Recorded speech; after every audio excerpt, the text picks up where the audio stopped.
kasamtayan, nandito na naman ang inyong paglingkod na si Juan Masipag na hindi tinatama. Ngayon po mga kabayan, ang ibabahagi ko po sa inyong kaalaman ay tungkol dito sa aircon ito na nireport po sa atin na nag-leak. Yan po ang ating gagawin ngayon at bibigyan ng solusyon. Yan po, nag-leak po siya. Yan. Yan. Yan. Yun po ang gagawin po natin ng solusyon. Simulan na po natin mga kabayan. Ang una po natin gagawin ay patayin po natin ang breaker.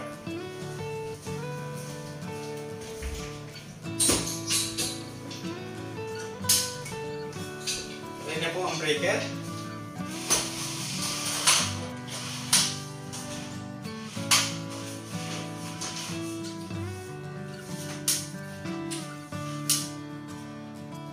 Tatanggalin po natin muna ito. Tatanggalin natin. Alisin natin ang filter. Hindi naman marumi. Isa po ang dahilan yung nag-yellow po ito. Nag-yellow itong evaporator. Dahil po sa kakulangan ng freon. Minsan naman po ay barado po ang drain. Yan, dito po ang drain. I-check natin. Tatanggalin po muna natin itong takip para makita po natin.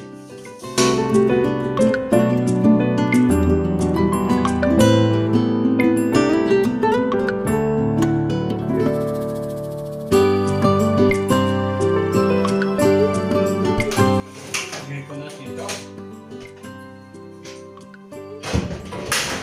Tatanggalin po natin. Tatanggalin po naman natin ito. Sikwatin po natin ang mga lock. Yung mga lock po ito. Yan. Tapos, tagalin po natin. Mamaya, titira pang isang floor.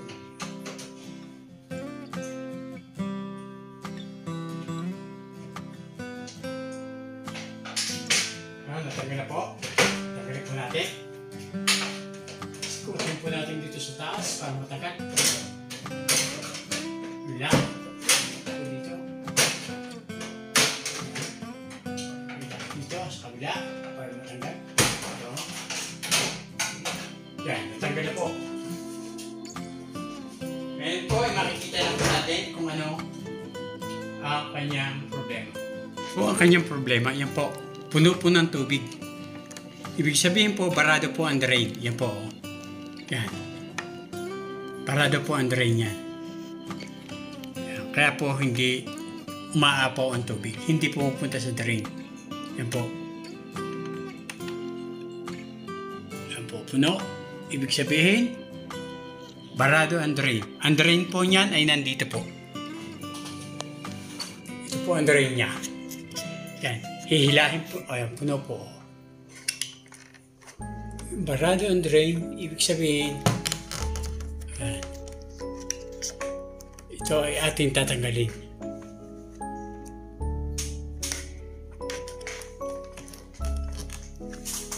Yan. Tatanggalin po natin ang drain nito. Nakakabit doon. Ayan. Hugutin po natin yan. Hugutin po natin ito. Dito po lumalabas ang tubig.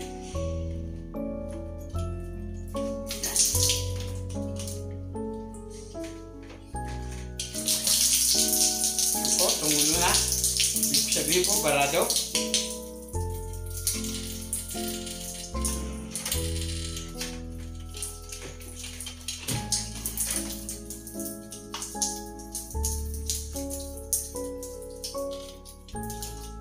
Ito po ang drain nito. Yan, drain. Maaari po hindi po dumadaloy ang tubig papunta sa baba. Ngayon po, bubombahin po natin ito. Lalagyan po natin ng pressure para itulak po ang dumi o anumang bagay na bumabara dito sa drain nito. Kuha po tayo ng pressure washer.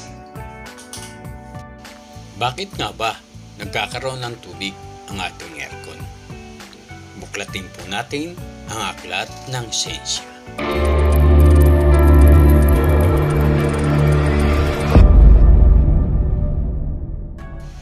Ito po ang tinatawag na water cycle. Mula po sa mainit na temperatura o singaw, ito po ay aangat. Ito po ang tinatawag na evaporation. Ang mainit po na singaw o temperatura ay magsasama ng malamig na temperatura sa itaas. Ito po ang tinatawag na condensation. At ang tubig po na bunga ng condensation ay bumigat. Ito po ay ibubuhos niya sa ibaba. Ito po ang tinatawag nating ulan. Ganon din po ang nangyayari sa ating aircon. Ang mainit na temperatura sa ating kwarto ay magsasama ng malamig na temperatura ng ating evaporator. Kaya po nagkakaroon po ng tubig.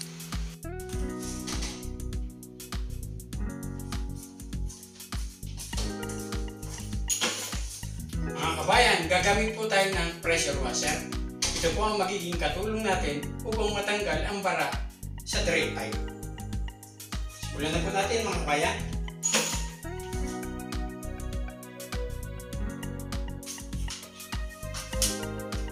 Papasok natin ito, ganito. Pagkatapos tatalian po natin.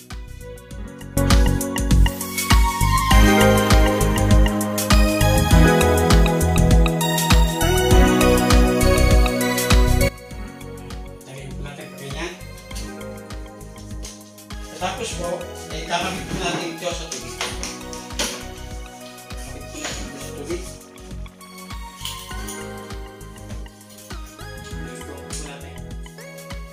Ilutong po natin pa ganyan.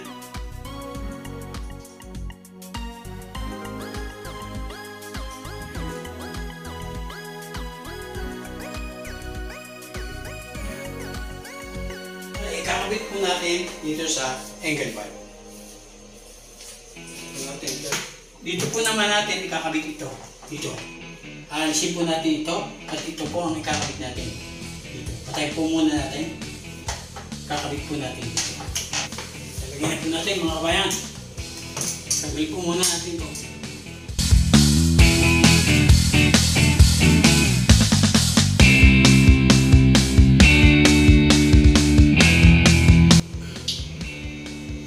Nilagay na po natin. Buksan po natin.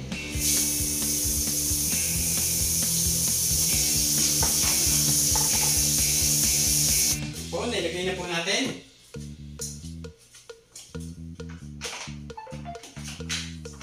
Ngayon po, ipapaandarin na po natin.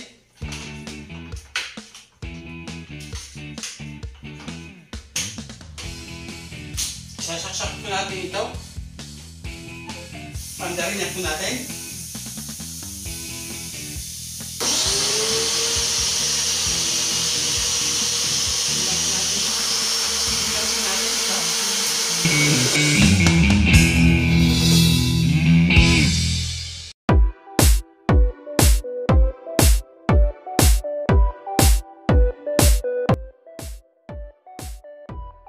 After 10 minutes later, patayin na po natin mga kabayan.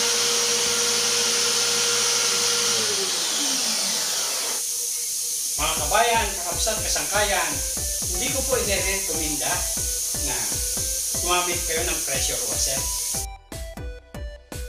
Kung wala kayong pressure washer. Kaya ako po ginamit ang pressure washer ay dahil po ito ay isang model na sama-sama po ang mga tubo para sa drain ng aircon. Kung ang bahay niyo po ay mayroon kayo split type aircon na ganito, pwede niyo naman pong sundutin. Kahit alambre lang, sundutin nyo para matanggal ang bara. Tanggalin na po natin mga kabayan. Tayo po muna natin sa angle bar na nagsusupply ng tubig.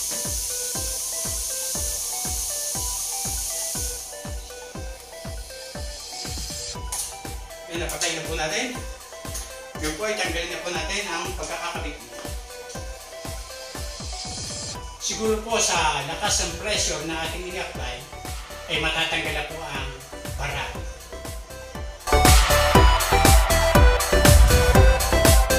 Ngayon ay ibalik na po natin ito.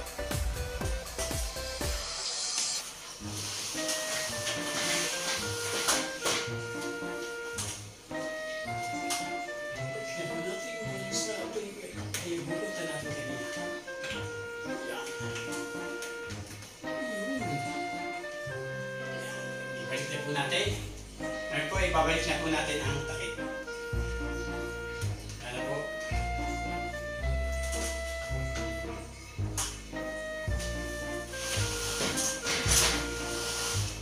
Pero bago po natin ibalik ang takip, ay check po natin bago po natin balik ang takip, ay check po natin ang kanal dito. Kung madumi. May kanal po dito, ito. Check po natin ang kanal na ito kung madumi. Dahil ito po ay isa rin sa pinagmumula ng pagkakaroon ng bara. Dahil nabablock niya po ang tubig. Yan. Check po natin yan. Malinis po. Malinis. Yan. Okay. Marahil po ang problema lamang po itong baradong ito. Balik na po natin ang mga cover.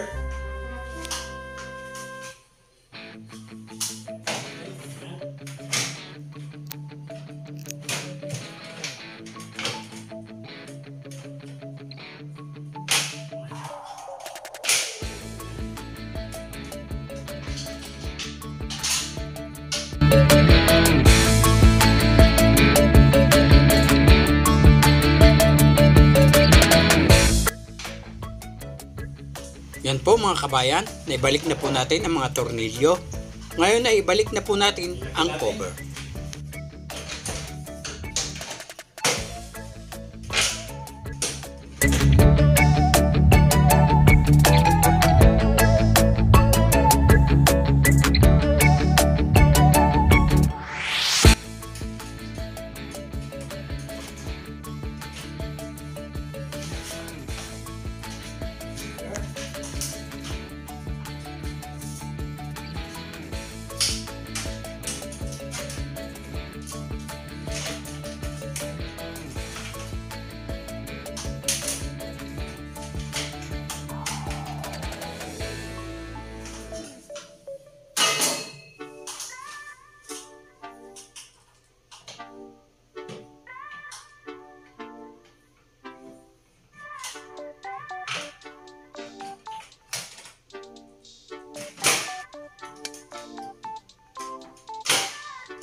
Okay na po mga kabayan, natapos na po ang ating trabaho.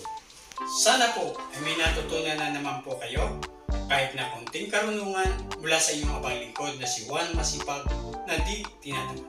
Ngayon po ay hinihiling ko po sa inyo na mag-subscribe,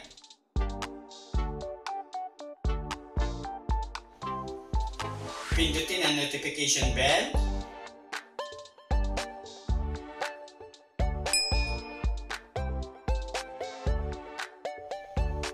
mag-like,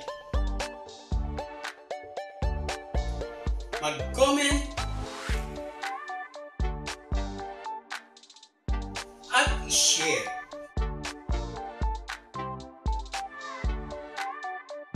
Upang maging updated po kayo para sa susunod ko pa i-upload ng mga video na kapaki-pakinabang, nakalilibang, at kapupulutan ng mumunting kaalaman.